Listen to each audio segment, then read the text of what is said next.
Katakan ulama-ulama salafus soleh terdahulu, salaf itu abad pertama, kedua, ketiga Hijriah, setiap kali masuk bulan Rajab maka mereka mempersiapkan diri untuk bulan Ramadan. Makanya meskipun hadis dhaif, maka itu dibaca. Apa hadisnya yang dibaca imam tadi? Allahumma barik lana fi Rajab wa Sya'ban wa ballighna Ramadan. Di riwayat lain wa barikna fi Ramadan. Ya Allah, berkahi kami di bulan Rajab dan Sya'ban, dan sampaikan kami ke Ramadan, berkahi kami di Ramadan.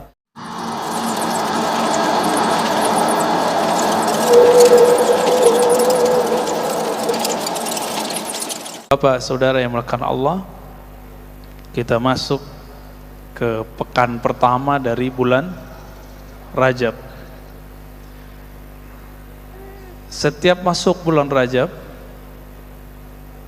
ada orang yang rajin beramal, tapi juga ada yang rajin menyalahkan amalan.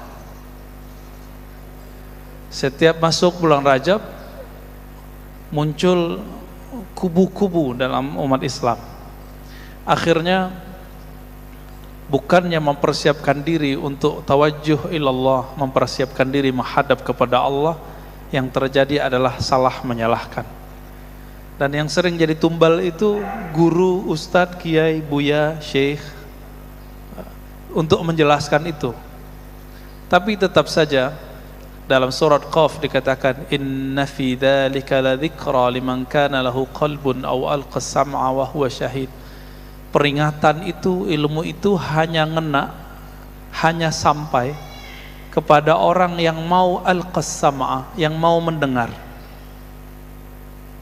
Kalau nggak mau dengar, nggak akan dapat ilmu. Ini gimana mau bisa memahami orang yang berbeda, orang yang beda faham ngaji, kita nggak mau dengar. Kita cuma mau dengar orang yang sefaham. Ini awal dari perpecahan umat Islam yang kita lihat.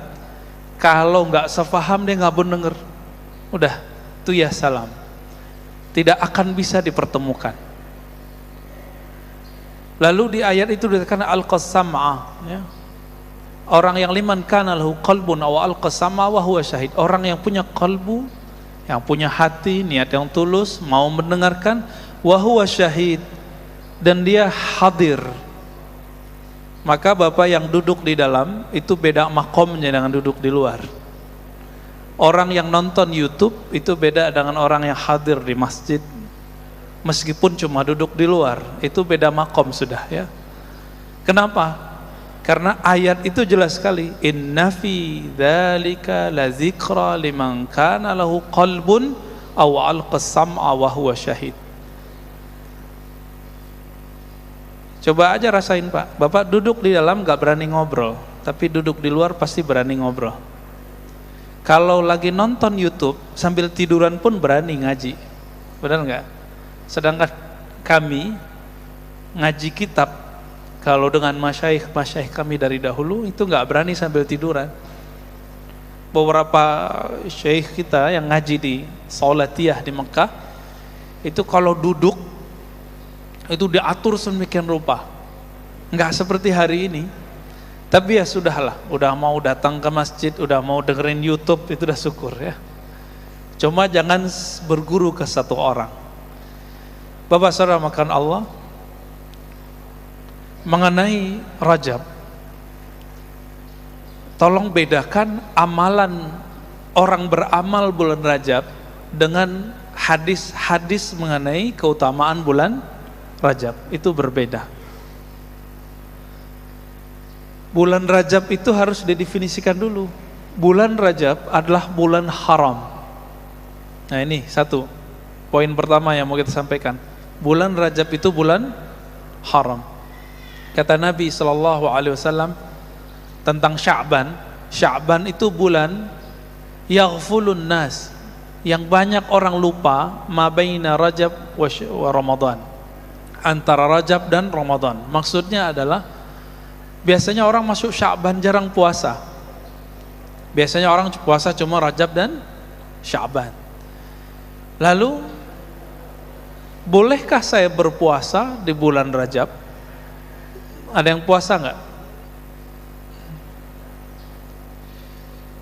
Puasa bulan Rajab, kalau belajar fikih paling basic saja, maka puasa bulan Rajab masuk kepada puasa bulan haram.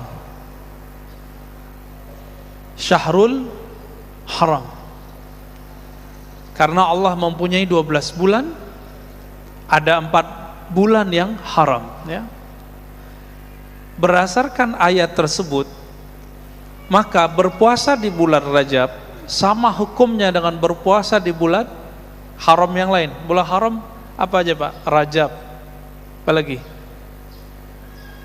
Zulqa'dah, Zulhijjah, Muharram.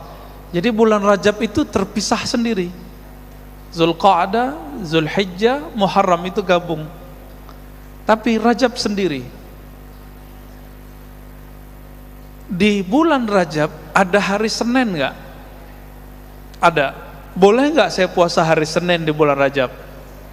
Boleh ya. Jadi kalau saya puasa bulan Rajab, ahli bid'ah nggak?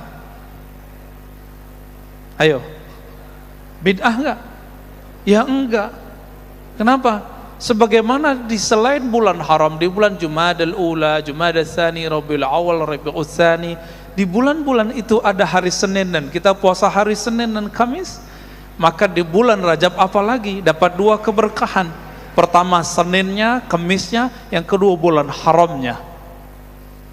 Jadi kalau ada sahabat kita puasa bulan Rajab, nggak usahlah ya dibantah dengan flyer-flyer yang tidak dimengerti itu. Kan sekarang banyak ya puasa bulan Rajab bid'ah. Dia nggak bisa bedain. Emang di bulan Rajab nggak ada hari Senin? Emang di bulan Rajab nggak ada puasa bid? Apa di bulan Rajab tidak ada puasa 3 hari setiap bulan?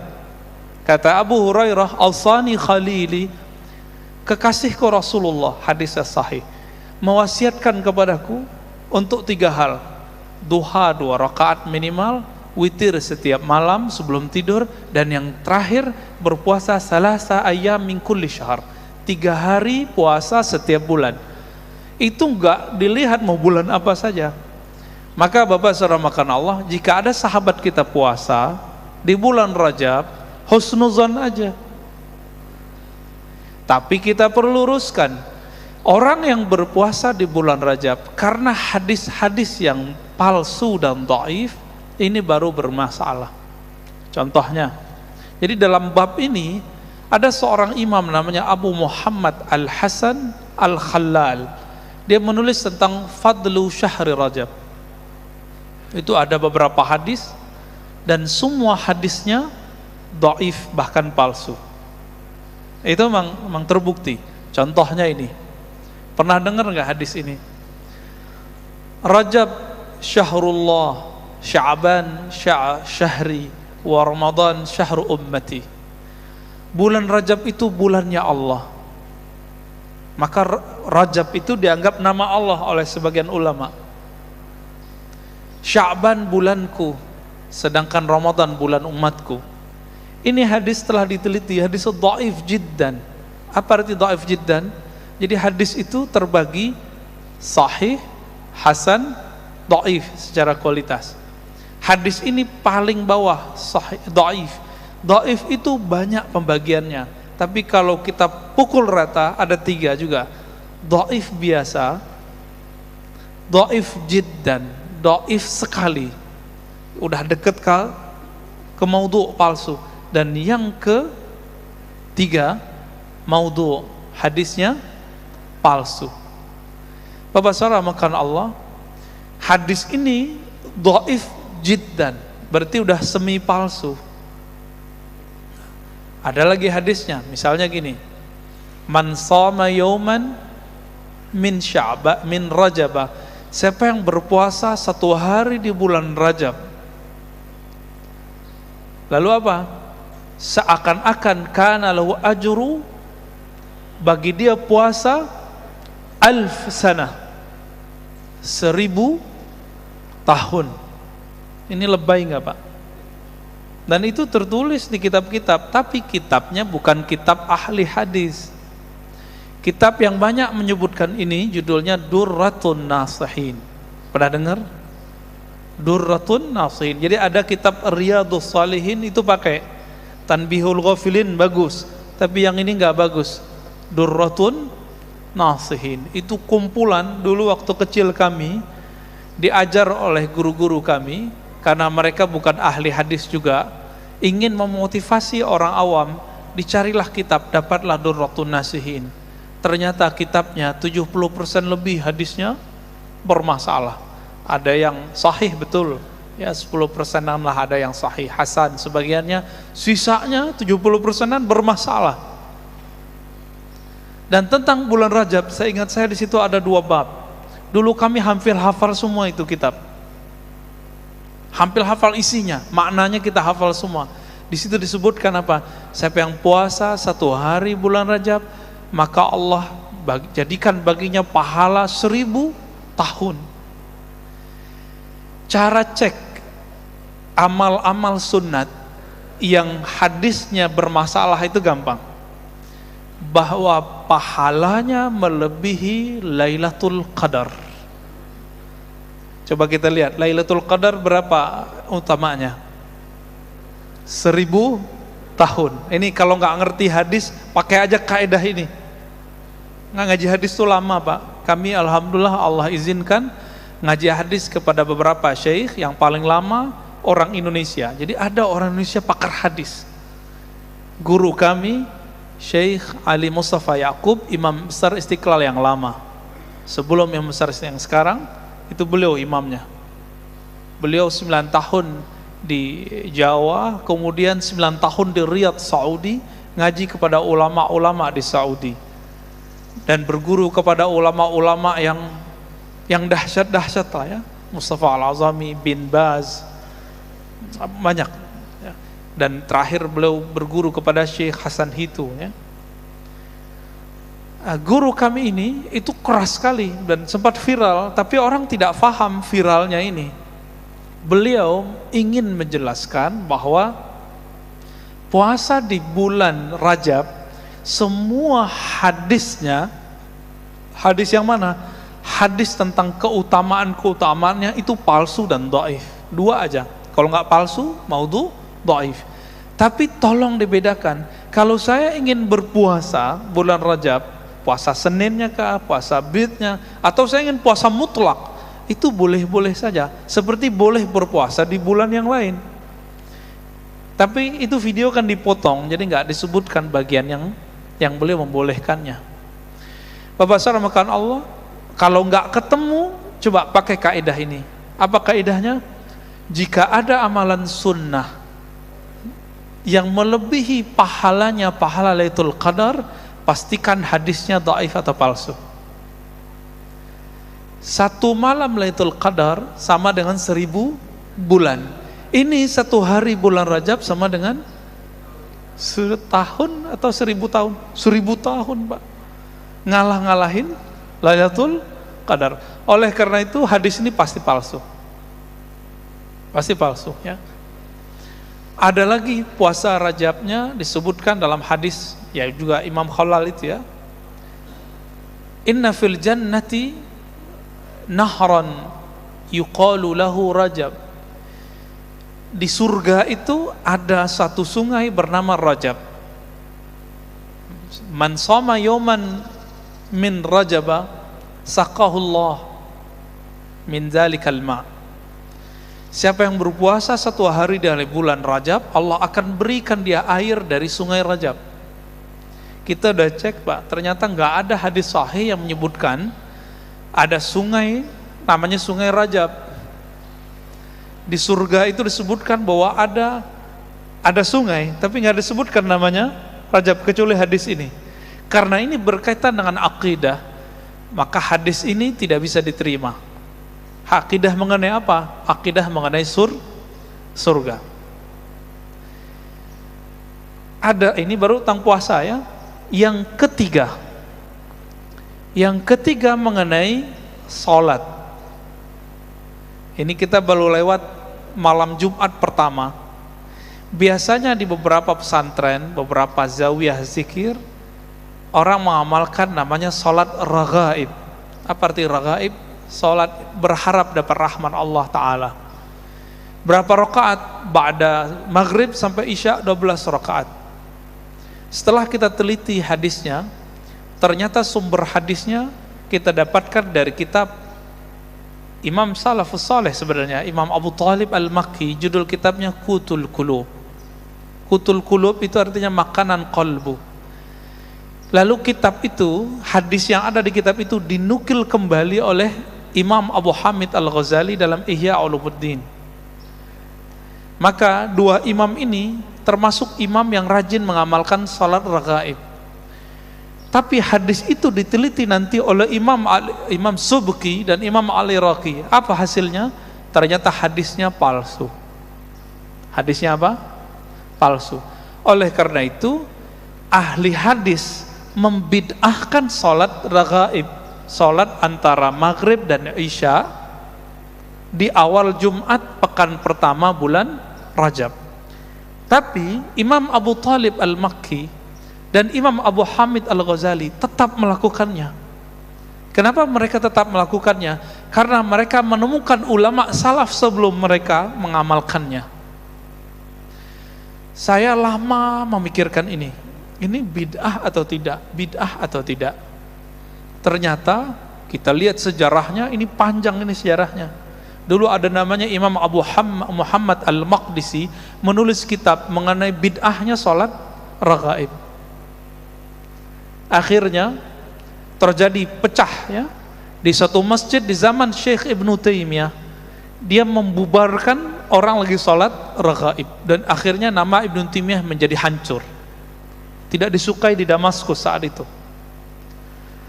Kenapa? Syekh Ibnu Taimiyah meneliti sendiri sebagaimana Al-Maqdisi dan hasilnya sama, hadisnya palsu. Tapi dhaif ataupun palsu, Imam Nawawi yang juga mengatakan ini salatnya batil, tapi dia punya kaedah. Contohnya gini. Imam Nawawi itu nulis kitab Arba'in. Di sini ada Ta'lim Arba'in 42 hadis. Belum ya? Silakan dibuat Pak ya. Khatamlah itu, nanti diijazahkan pakai sanad oleh gurunya kalau bisa. Imam Nawawi mengatakan saya nulis hadis 42 ini bukan karena keutamaan yang ada di hadis dhaif. Di hadis dhaif dikatakan man hafiza arba'ina hadisan, siapa yang hafal 40 hadis maka Allah akan kumpulkan dia bersama para ulama, para nabi di akhirat nanti. Setelah diteliti hadis ini dhaif, lalu beliau mengatakan saya tidaklah mengamalkan hadis mengenai keutamaan 40 hadis itu, tapi saya melihat ulama salafus saleh melakukannya, yaitu Imam Ibnul Mubarak menulis kitab Arba'in fi Zuhud, Arba'in fil Jihad, 40 hadis mengenai zuhud ataupun jihad. Maka beliau mengikuti amal ulama salafus saleh. Jadi ini ada rumus Bapak Saudara makanan Allah. Hadisnya dhaif. Hadisnya dhaif, lemah.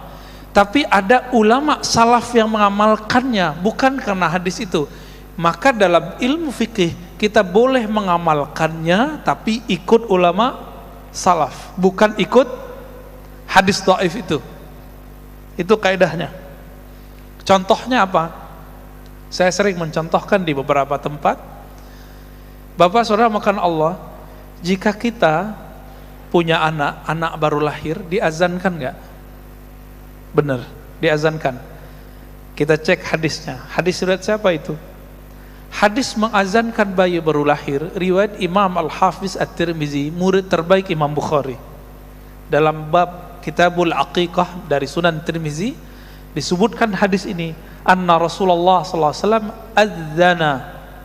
Rasulullah SAW mengazankan di telinga al-maulud, anak baru lahir.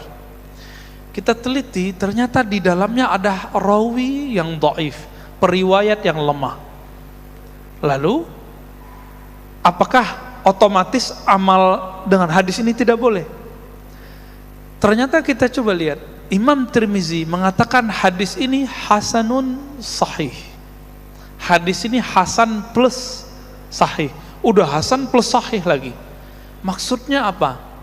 Ternyata beliau punya keterangan di situ, wabihi, ya. Dan dengan hadis ini ba'du ahli ilmi, ya, sebagian ahli ilmu mengamalkannya. Siapa? Ulama salafus saleh. Maka Imam Tirmizi punya kaidah, jika ada satu hadis lemah tapi ada ulama salafus saleh yang mengamalkannya, maka hadisnya bisa naik. Tapi bukan riwayatnya, tapi isi hadisnya. Nah, inilah yang pelik dalam ilmu hadis. Makanya ngaji ilmu hadis itu banyak pusingnya Pak daripada nyamannya. Beda kalau ngaji ilmu qalbu, ngaji tafsir, itu beda, ya. Kita kalau kajian qalbu itu merinding-merindingnya lebih banyak. Tapi kalau ngaji ilmu hadis, kepalanya berat nanti pulang. Ini ustaz nih ngomong apa ini gitu ya. Tapi begitulah ilmu hadis. Ilmu hadis itu akhirnya ada orang nanya ke saya, dia dokter. Ustaz, tolong dong ajarin cara mendeteksi hadis ini sahih atau tidak sahih. Karena dia dokter, gampang jawabnya. Pak dokter, jadi dokter itu berapa tahun? Kira-kira berapa tahun Pak? Ada anaknya yang dokter atau ada Pak dokter di sini? 5 tahun, sama koasnya 6 tahun lah ya. Maka saya jawab, ahli hadis umum seperti dokter umum minimal ngaji hadisnya bersama syekh, bukan sendiri. Talaqi, bersanad, minimal berapa tahun?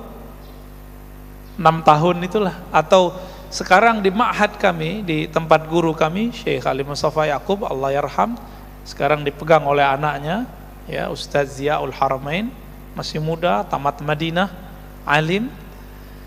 Beliau dulu, ya, Syekh Ali Mustafa Yaqub merumuskan jadi 4 tahun. Bisa Pak. Tapi di India belum bisa. Di India masih 10 tahun. Maka di India itu ahli hadis itu terbagi 2. Ada ahli hadis bermazhab Hanafi atau Syafi'i, ada ahli hadis yang disebut Athari. Athari itu beda dengan Salafi, tapi mirip dengan Salafi. Miripnya apa? Mereka tidak bermazhab. Bedanya dengan Salafi, Salafi anti mazhab, kalau mereka tidak anti mazhab. Kalau di Indonesia mirip Muhammadiyah. Muhammadiyah itu di Indonesia tidak anti mazhab, tapi tidak terikat oleh mazhab. Bedanya, tarjih Muhammadiyah tidak semuanya ahli hadis, sedangkan kelompok Atsari di sana itu kebanyakan ahli hadis. Di antara imamnya ada Imam Al-Mubarakfuri, Syamsul Azim Abadi, ya, pensyarah Sunan Tirmizi dan Abu Daud.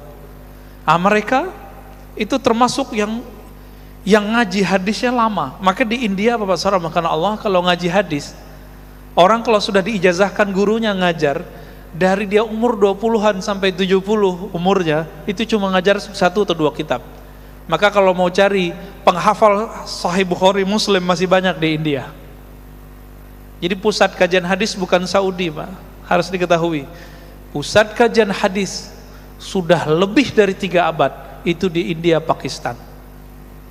Maka sanad ilmu hadis kita sebagian ke sana. 2007 sanad hadis pertama yang saya terima untuk Sahih Bukhari itu berasal dari Haidar Abad. Guru saya itu yang nguji disertasi Syekh Ali Mustafa Yaqub.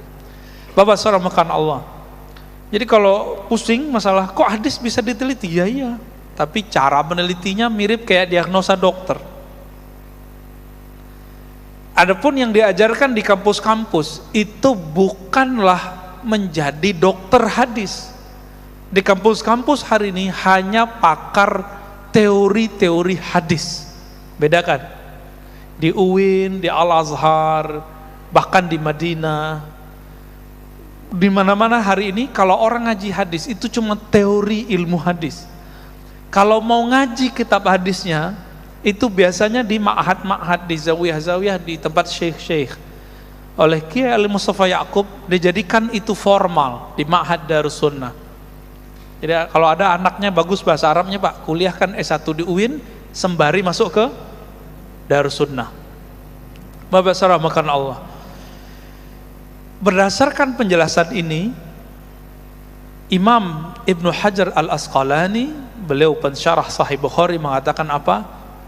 Semua hadis keutamaan bulan Rajab itu cuma dua jenis saja, dhaif, maudhu.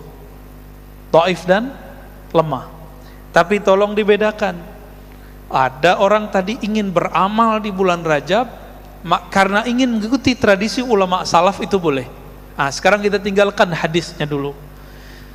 Imam pakar hadis palsu namanya Ibnul Jauzi, dalam bab tentang Rajab, dia punya kekhasan.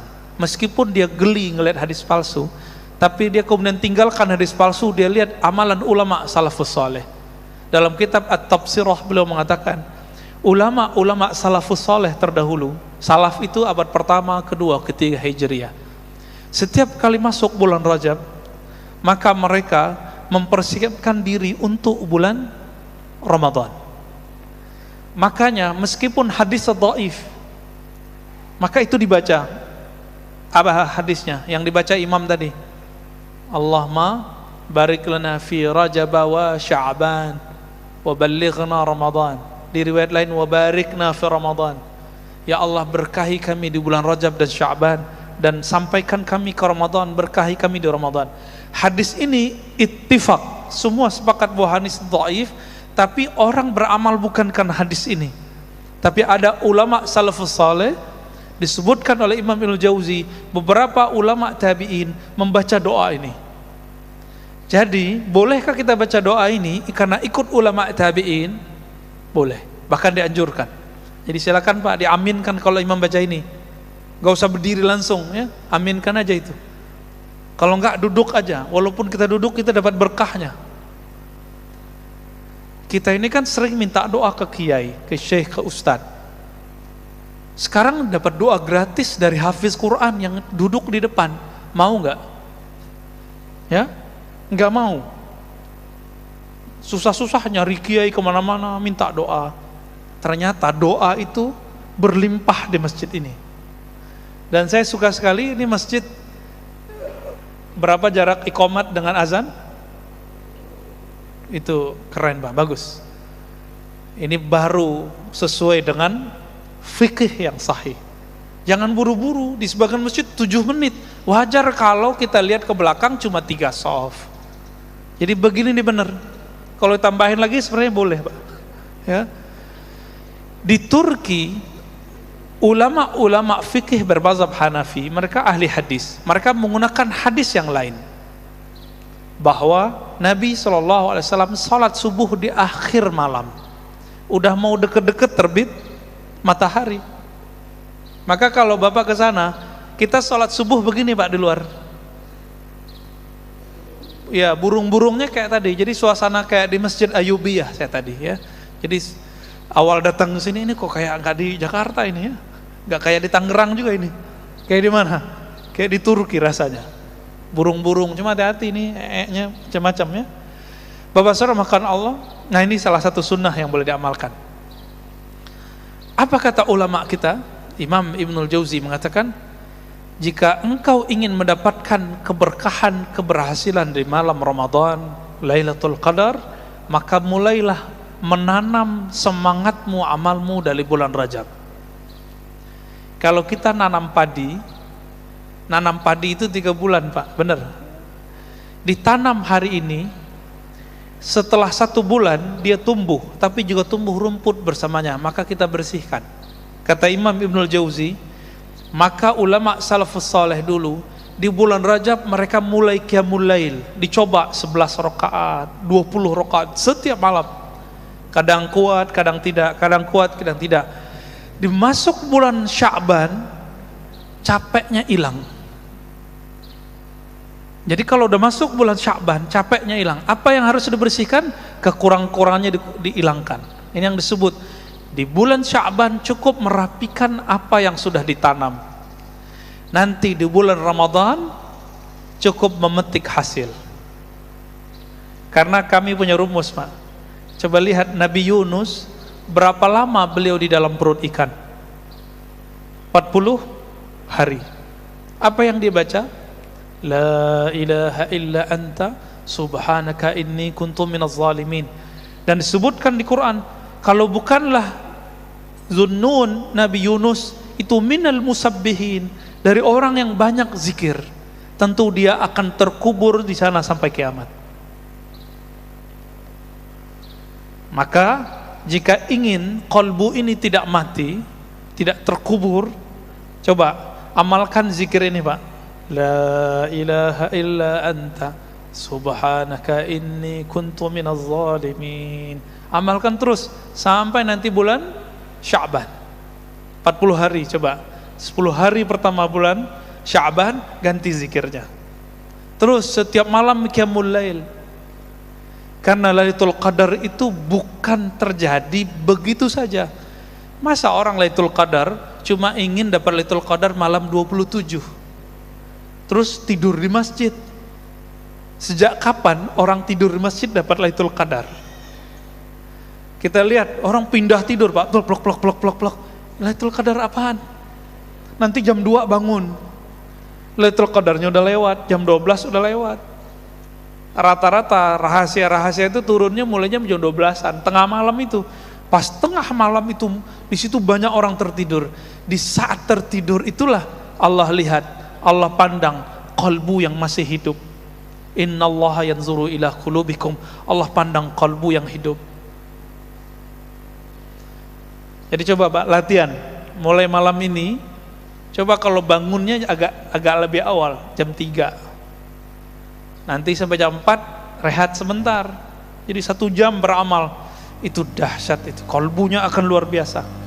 Orang yang setiap hari jalan cepat setengah jam, jantungnya sehat. Benar gak? Maka disebut dengan senam jantung. Kenapa kalau dokter yang ngomong, ayo bapak ini punya masalah jantung nih, jalan cepat setiap hari setengah jam, kenapa patuh? Padahal tubuh ini bakal kita tinggalkan. Kenapa kalau dokter yang ngomong, buya yang ngomong, syekh yang ngomong, kiai yang ngomong, ustadz yang ngomong gak mau diamalkan?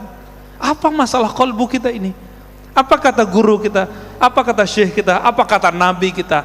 Apa kata Allah Rabb kita? Wa minal lail fatahajjat bihi nafilatan lak. Sebagian malam maka bangunlah. Pengen jadi wali Allah nggak Bapak Ibu saudara makan Allah? Pengen jadi wali Allah? Serius? Ingin jadi wali Allah? Bangun tahajud. Hanya itu maharnya, nggak ada lagi. Mahar jadi kekasih Allah di saat orang sibuk untuk memanjakan tubuh, dia sibuk memanjakan rohnya, kolbunya. Hubungan kita dengan Allah itu hubungan kita dengan roh. Kenapa? Allah menyebut wa nafakhtu fihi min ruhi.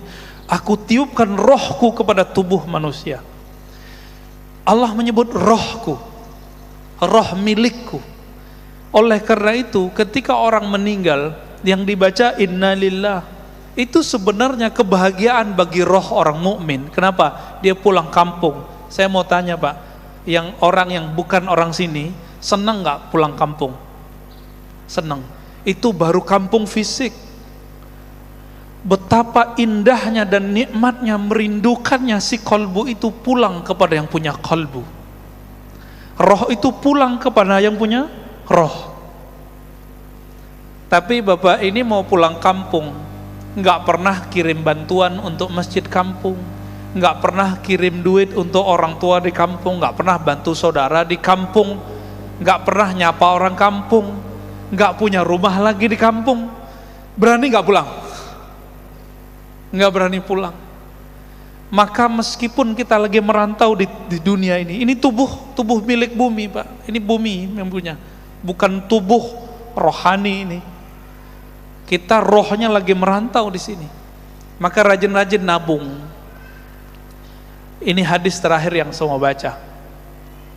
Salat syuruknya boleh ditunda ya.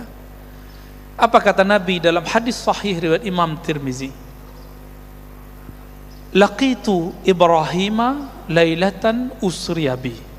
Aku bertemu Nabiullah Ibrahim pada malam aku dimi'rajkan, diisrakan. Di mana itu? Di langit ke-7. Jadi Nabi Muhammad ketemu Nabi Ibrahim di langit ke-7. Karena langit itu tempat tinggalnya roh-roh suci, bukan tempat Allah. tempat tinggalnya roh-roh suci. Hadis sahih Imam Bukhari. Di sini hadis riwayat Imam Tirmizi. Lalu Nabi Ibrahim mengatakan, ya Muhammad, ini kabar gembira buat kita. Ya Muhammad, aqri minni assalam ala ummatik. Tolong sampaikan salamku, rinduku, doaku untuk umatmu. Saya mau tanya Bapak Ibu, saudara-saudara, karena Allah, kita ini umat Nabi Muhammad bukan? Maka siapapun umat Nabi Muhammad, dia telah dapat salam ini. Itulah rahasianya kenapa kita harus berbalas. Dan akhirnya diabadikan salawatnya kita kepada Nabi Muhammad, itu disebutkan seperti salawat ke Nabi Ibrahim. Allahumma salli ala Muhammad wa ala ali Muhammad kama sallaita ala Ibrahim wa ala ali Ibrahim. Itu hadisnya. Boleh pakai Sayyidina, boleh tidak, ya. Ya Allah, berikan salawat sayangmu kepada Nabi Muhammad sebagaimana engkau pernah tumpah ruahkan kepada Nabi Ibrahim. Itu rahasianya sebenarnya. Jadi kita dapat, Pak, kita dapat salamnya. Siapa yang menjawab salam ini dengan kalbunya, maka insya Allah dia terbebas dari neraka. Kenapa? Salam dari Nabi-Nabi Allah, pasti selamat itu dunia akhirat. Lalu Nabi Ibrahim mengatakan, ini yang salam beliau itu ingin menyampaikan ini. Sampaikan kepada umatmu wahai Muhammad, inna fil jannah, sesungguhnya di surga itu ada air. Airnya sangat bening, tanahnya sangat subur. Wa annaha qay'an, tapi ingat, tanahnya sekarang masih kosong. Subur tapi belum ada tanamannya, belum ada bangunannya. Berarti sorga itu hamparan luas aja hari ini, dan kita belum punya istana di situ, belum punya kapling-kapling di situ. Apa kata Nabi Ibrahim alaihi salatu wassalam? Wa anna gharsaha, sesungguhnya tanamannya, aset-asetnya, kapling-kaplingnya, pondasi-pondasinya ada pada 4 kalimat yang sudah kita hafal dari kecil. Subhanallah walhamdulillah wala ilaha illallah wallahu akbar. Disebut dengan tanaman surga. Di hadis Imam Bukhari, Nabi berkata ke Abu Musa al-Asy'ari, ala adulluka ala kanzin min kunuzil jannah, maukah kamu aku tunjukkan investasi surga, kanzun. Apa itu? La haula wala quwwata illa billahil azim. Maka ulama kita gabungkan hadis yang terpisah ini. Himbauan saya cuma satu, Pak, supaya salam ini terjawab, salam Nabi Ibrahim ini terjawab. Coba kalau pagi jangan lupa zikir subhanallah walhamdulillah wala ilaha illallah wallahu akbar wala haula wala quwwata illa billahil azim 100 kali. Sore 100 kali. Terus begitu sampai kita mati. Berarti kita telah membangun, telah investasi di surga. Ingat kali hadisnya tadi, wa annaha qay'an, bahwasannya surga itu tanahnya sangat luas, sangat subur, tapi tidak ada tumbuhannya. Kalau ingin bangun istana cuma 2 caranya. Sedekah, salat 12 rakaat.